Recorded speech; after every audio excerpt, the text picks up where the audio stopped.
ओम गुरुवे नमः। गुरुर्ब्रह्मा गुरुर्विष्णु गुरुदेवो महेश्वर गुरुर्साक्षात् परब्रह्म तस्मै श्री गुरुवे नमः। बोले गुरु जुगलेश्वर भगवान की जय। विष्णु समाज जागृति मंच के सोशल मीडिया प्लेटफॉर्म पर प्रतिदिन शब्दवाणी को लेकर ज्ञानी जना के साथ में, विद्वान जना के साथ में, धर्मात्मा के साथ में जो लाइव चर्चा होती है उसमें सैकड़ों की तादाद में सदस्य भाग लेते हैं और लाइव चर्चा का श्रवण करते हैं। और आज चर्चा होगी 31 नंबर पे। बीती रात जो चर्चा हुई थी वो 30 नंबर पे रात 9 बजे। तो जो कूची वाला शब्द है उनकी पूरी तरीके से भावार्थ और शब्दार्थ अलग अलग विद्वानों ने अलग अलग तरीके से किए। उसका सारांश कुछ इस प्रकार हो सकता है कि गुरु महाराज इस शब्द के अंदर में कहने के उनके जो भाव है सुनाए गए और जो शब्द है उसको कुछ इस प्रकार से समझा भी जा सकता है कि आयो हकारो जीवड़ो बुलायो क्या जीवड़ा के कर्म कमायो थर हर कापे जीवड़ो बोले उत्तमाई पीऊ न कोई बोले सुकृत सात संगाई चाले स्वामी पवना पाणी नवना करंतो चंदे सूर्य शीश नवंतो विष्णु सूरा को पूछ बेंतो। यानी गुरु जमलेश्वर भगवान इस शब्द के माध्यम से अपने को यह समझ में आती है कि जब मनुष्य का अंतिम समय आ जाता है, जब जीव जो भी है उसका जब वो प्रोग हो जाता है, जब वो उसका अंतिम समय जब आता है तो उसका जीव है वो गमन करने की ओर होता है।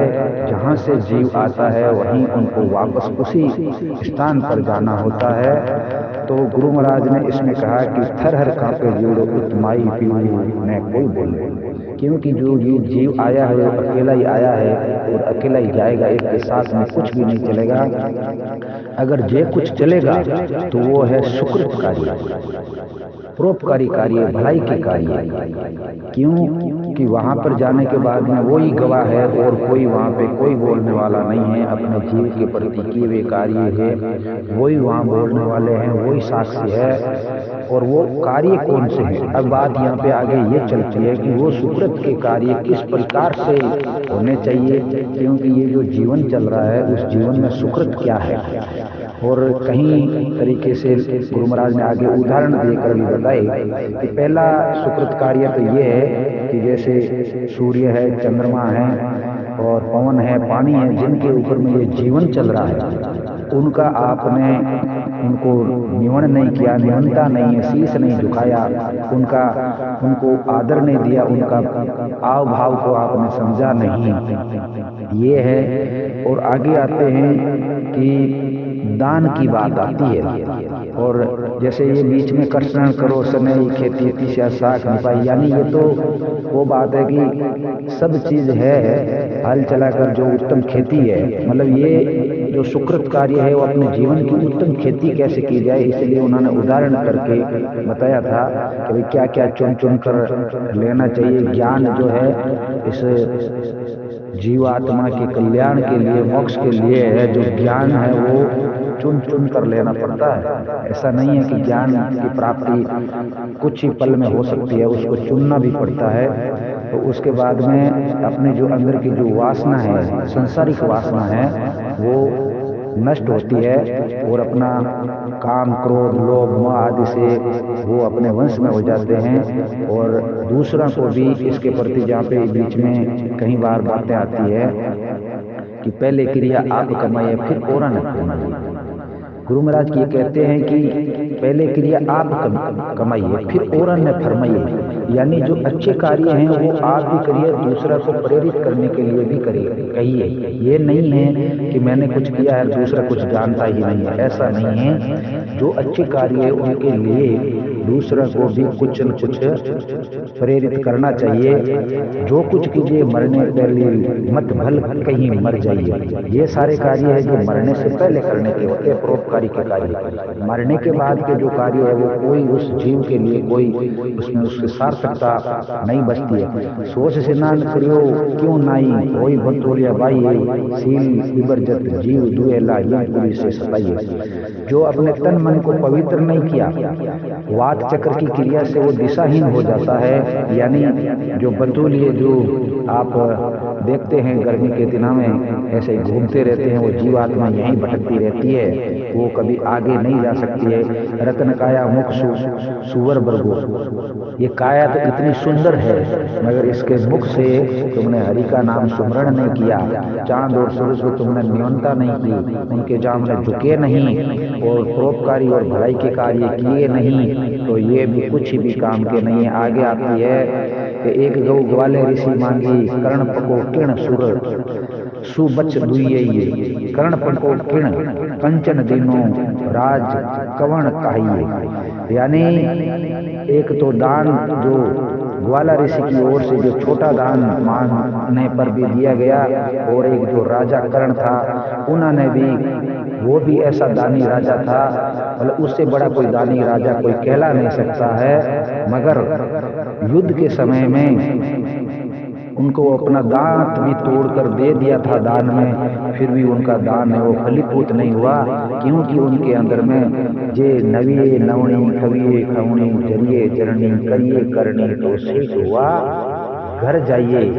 यानी उनमें अहंकार के भाव होने के कारण, क्योंकि वो अहंकार ये हो गया था कि मैं इतना दान कर रहा हूँ, वो अहंकार होने से उनका फलीभूत नहीं हुआ है और वो आवागमन में ही अटक गया। आवागमन से उनकी मुक्ति नहीं हुई। ये गुरु महाराज की शब्दवाणी बता रही है, ये कोई मनमुखी बात नहीं है, ये गुरु महाराज की शब्दवाणी में आई है। और आगे आता है विदुर का प्रसंग इसी शब्द के अंदर में। जो विदुर थे, किण गुण विदुर पार पहुंचो करने फेर बसाई, मनमुख दान ज्यों दिन करने आवागमन ज्यों आइए। यानी किन कारण से विदुर की जो मुक्ति हुई वो ये है कि उन्होंने मनमुखी होकर दान दिया था, इस कारण से उनको आवागमन के चक्कर से वो मुक्त हो गए थे, उनको मुक्ति मिल गई। यानी गुरुमुखी भाव था उनके अंदर में, आदर था गुरु के प्रति, ब्रह्मा के प्रति, जहाँ से जो जीव की जो उत्पत्ति होती है उनके प्रति गुरु महाराज ने विष्णु जो अपने को सृष्टि रचता है, विष्णु के जाप के प्रति, या एक तरीके से इस संसार से भवसागर से पार होना है तो अपन कई तरह के गीत तो गाते हैं, भले बुरे सब कुछ गाते हैं वो, मगर जो परमपिता परमेश्वर के गीत को नहीं समझे, वहां पर तो सारी चीजें लेखा जोखा होता है, भलाई और बुराई का, कि आपकी भलाई कितनी है बुराई कितनी है, उन चीजों का ही वहां पे भरमी भूला, वाद विवाद आचार विचार न जाना, स्वाद कीर्त के रंग राता मुर्गा मन हट मरे ते पार गिराए कित उतरे।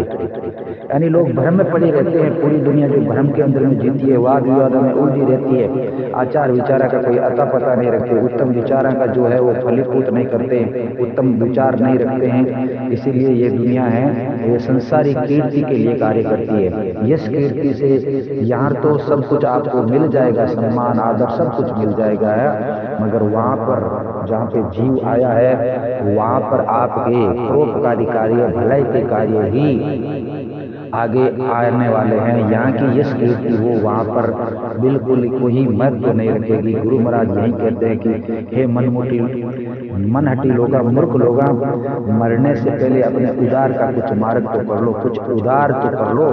वही उदार जो है वही सुकृत कार्य है। तो सुकृत के कार्य इसमें गुरु महाराज ने बताए वो करने चाहिए हर प्राणी मात्र को, और दया है, धर्म है, ये सब चीजें रखने की बातें गुरु महाराज ने बताई है। तो जीव की मुक्ति अगर चाहते हैं तो दान बड़े बड़े देने से ही मुक्ति नहीं होती है, जब तक कि आपके अंदर में अहंकार भरा हुआ है। अहंकार रहित होकर कोई भी कार्य करना ही सुकृत कार्य कहलाया जाता है। इस शब्द का यही सारांश है, यही मूल है। बोले गुरु जमुनेश्वर भगवान की जय। ओम विष्णु शरणम। मैं सुरेश कुमार विष्णु आज रात जो चर्चा होगी वो 31 नंबर पे चर्चा होगी, और 31 नंबर का जो गुरु महाराज ने जो शब्द सुनाया है बलमूल सींचने का, उसमें अपन ज्ञानी जना के साथ में बैठकर बहुत अच्छे से उसकी व्याख्या करेंगे, सुनेंगे, समझेंगे, और अपने जो जिज्ञासु वंश किसी भी तरीके से कोई प्रश्न होगा उनका भी हल निकालेंगे। धन्यवाद। जय गुरु।